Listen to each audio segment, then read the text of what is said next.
Since 2009, RV sales have increased pretty dramatically. RV sales falling by 20%. The RV rental market has expanded, growing an estimated 45% since 2009. You've probably walked past it, that row of brand new gleaming motorhomes, just sitting there, week after week. They look perfect, untouched, almost too perfect. But here's the thing, they're not the deals you think they are. In fact, these rigs are sinking dealer profits, silently clogging up the lot. And here's the kicker, they're the rigs you should avoid. Why can't anyone move them? Why are they choking dealer lots, collecting dust while others fly off the shelves? And most importantly, which ones can you negotiate hard on? If you're looking to save thousands, you need to know what to look out for. And what's a good deal hidden in plain sight? Stick around, because walking past these rigs could cost you a fortune. When shoppers stroll through a dealership looking for an entry-level Class A motorhome, the Holiday Rambler Admiral often catches their eye right away. But here's the catch.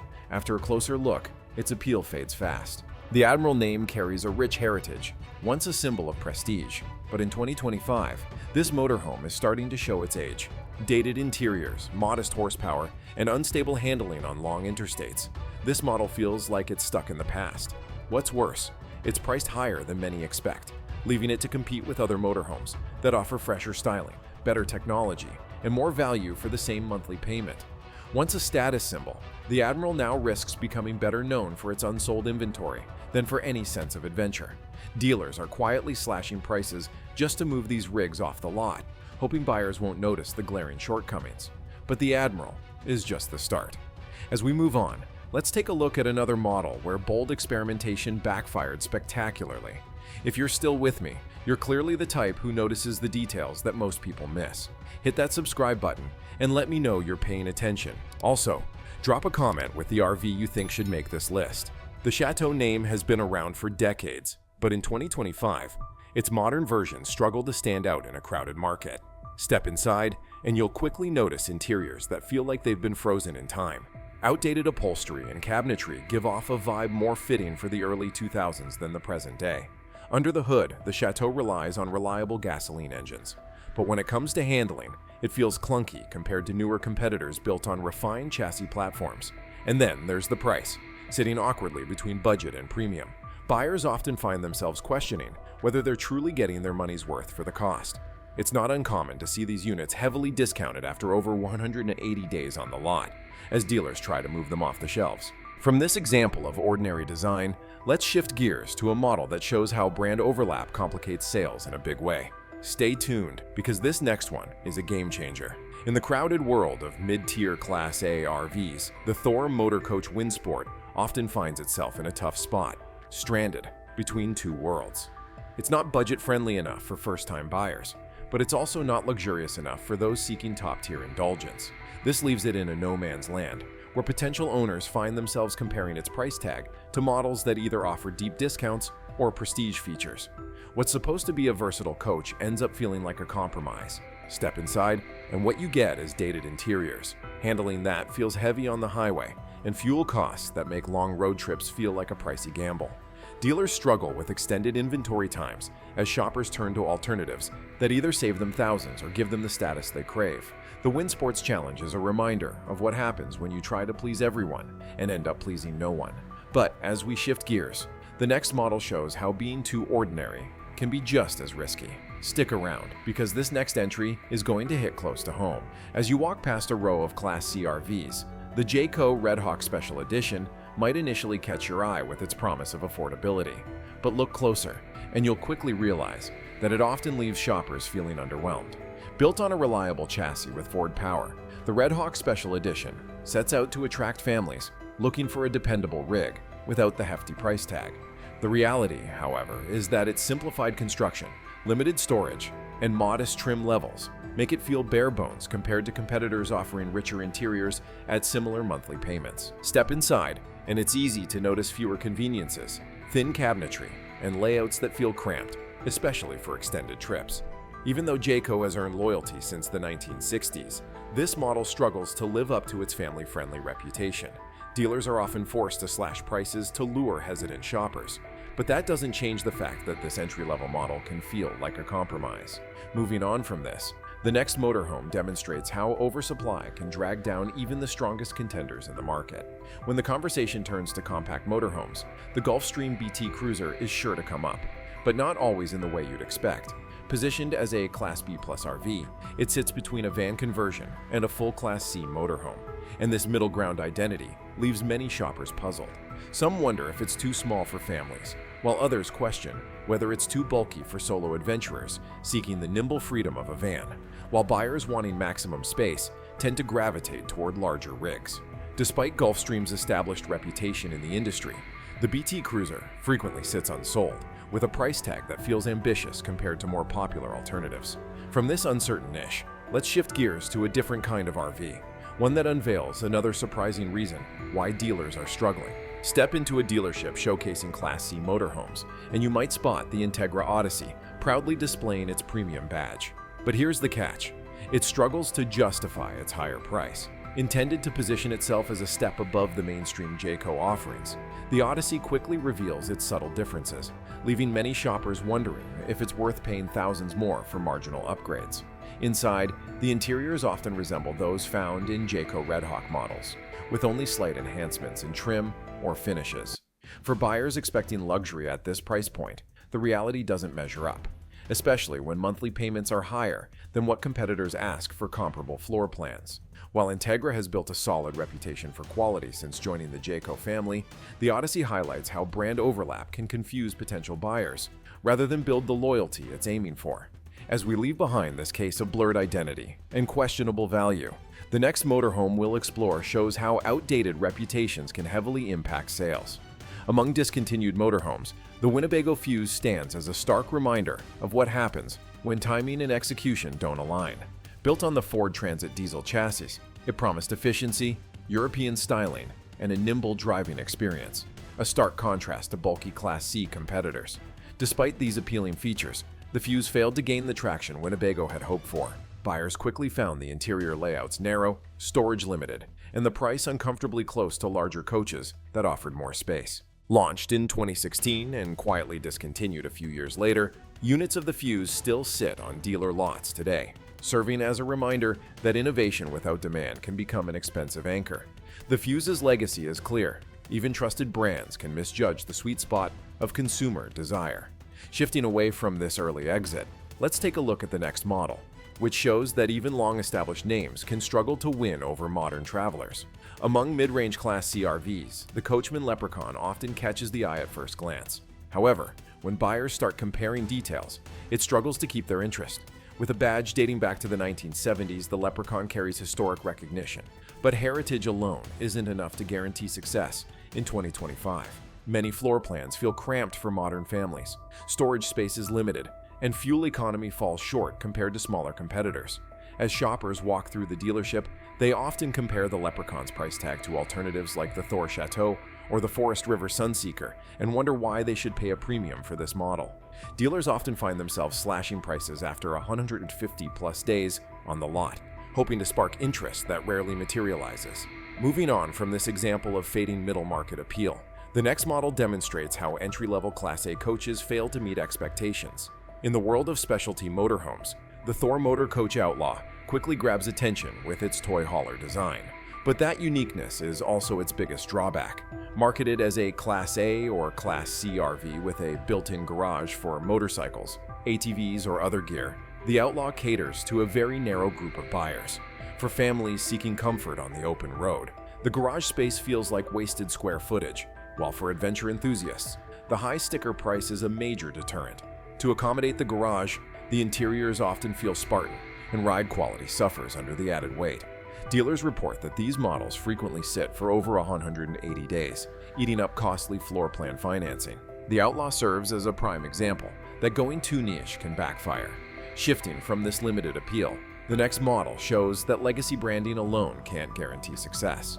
At first glance, many travelers expect the Forest River Sunseeker to shine as a reliable Class C motorhome, yet it often lingers far longer than expected on dealership lots. While the Sunseeker offers dozens of floor plans, this variety has become more of a disadvantage, creating confusion and diluting its identity. Shoppers overwhelmed by the sheer number of options frequently turn to competitors that deliver a clearer message of value. Interiors can feel inconsistent, depending on the trim, and long-term owners sometimes report fit and finish issues that don't align with the price tag. With monthly payments rising in the current market, buyers hesitate when the Sunseeker offers no distinct advantages over competitors like the Winnebago Mini Winnie. Dealers try to make up for this with incentives, but even heavy markdowns can't mask the oversupply. Shifting from this versatile but overextended model, the next motorhome highlights how plain styling can also put a damper on enthusiasm. Among entry-level Class A RVs, the Forest River Georgetown 3 Series often finds itself overlooked and unsold. While the Georgetown name has a history dating back to the 1990s, the 3 Series trim often feels like a compromise, appealing neither to budget-conscious travelers nor luxury seekers. For families comparing monthly payments, it quickly becomes apparent that slightly higher installments could secure them a more upscale competitor, while slightly lower payments would open up more practical Class C options. This middle ground leaves the 3 Series lingering in showrooms for sometimes over 200 days, tying up dealer financing. Leaving behind this example of a coach stuck between categories, let's move to a model where bold ideas failed to win over adventurous buyers. In any dealership filled with gasoline-powered Class A RVs, the Fleetwood Flare is often found gathering dust rather than signatures on sales contracts. Marketed as an affordable entry into the Class A lifestyle, many buyers quickly realize its limitations. Interiors often feel stuck in the late 1990s, with modest materials and layouts that fail to inspire excitement. On the road, driving dynamics can feel heavy and unwieldy on long interstates, and fuel efficiency disappoints when compared to smaller rigs. As if that wasn't enough, pricing has crept upward, causing monthly payments to overlap with better-equipped competitors. This leaves the Flare in a forgettable middle ground, where it struggles to stand out.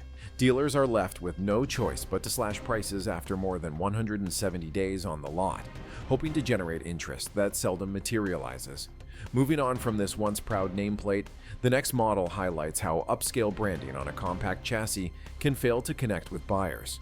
In the world of hybrid travel trailers, the Forest River Rockwood Roo stands as a creative concept that often falls short of buyer expectations.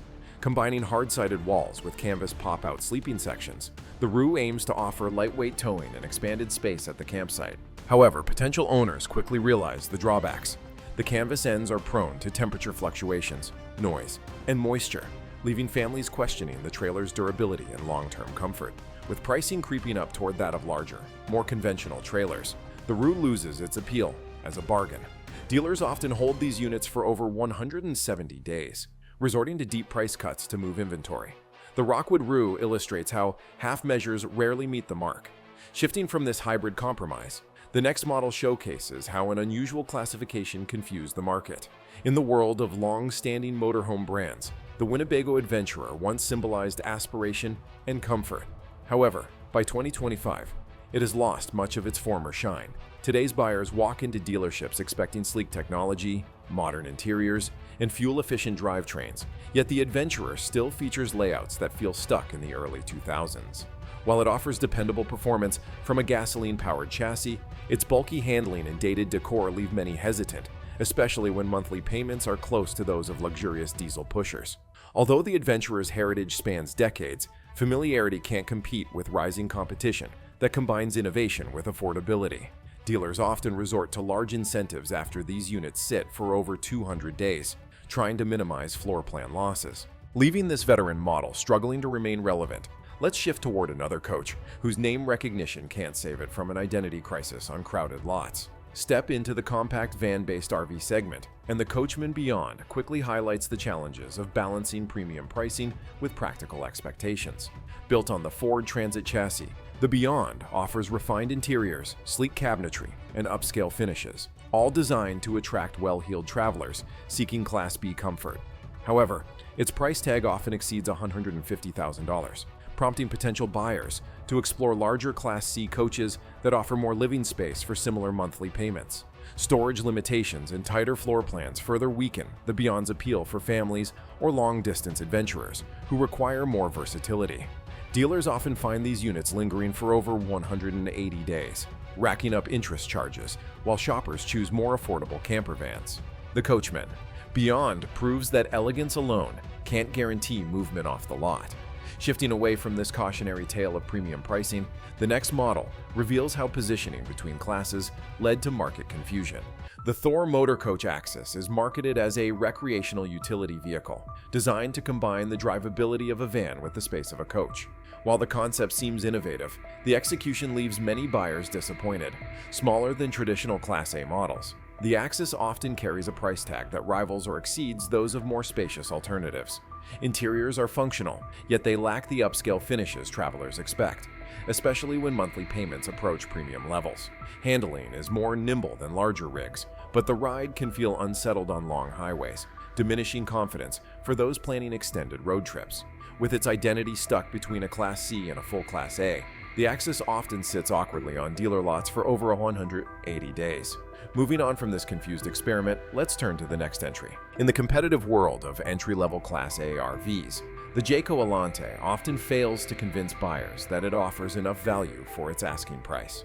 Introduced in 2015, the Elante was meant to attract newcomers to the larger motorhome lifestyle, but in reality, it often falls short of expectations. Interiors lean towards simplicity, with materials that feel plain compared to similarly priced competitors. On the highway, handling can feel unstable on long journeys, which raises concerns for those planning extended trips. Many families considering the Elante quickly realize that slightly higher monthly payments could land them a Winnebago Adventurer or even a used diesel pusher, offering significantly more comfort. Dealers often find these units lingering unsold for over 160 days, accumulating costly financing charges. The Jayco Elante exemplifies how an entry-level Class A can miss the mark when it comes to value and design. Shifting away from this underwhelming example, let's move on to a hybrid experiment that explores a different kind of RV. At the top of the list is the Winnebago Solis Pocket, a compact Class B motorhome designed to serve as an entry-level van for adventurous travelers, but it often ends up overlooked. Built on the Ram ProMaster chassis, the Solis Pocket offers simple sleeping arrangements, a small galley, and a basic portable toilet setup. While the design may attract minimalists, many shoppers feel it lacks essential amenities for long journeys, such as a dedicated bathroom, ample storage, and comfortable seating for extended travel. When priced over $90,000, it raises hesitation, especially when larger Class C motorhomes are available for a similar monthly payment. Dealers often report these units sitting unsold for more than 160 days, as buyers lean toward more versatile options. Ending this countdown with this modest van, we see how aiming too small can leave a model stranded in a competitive market.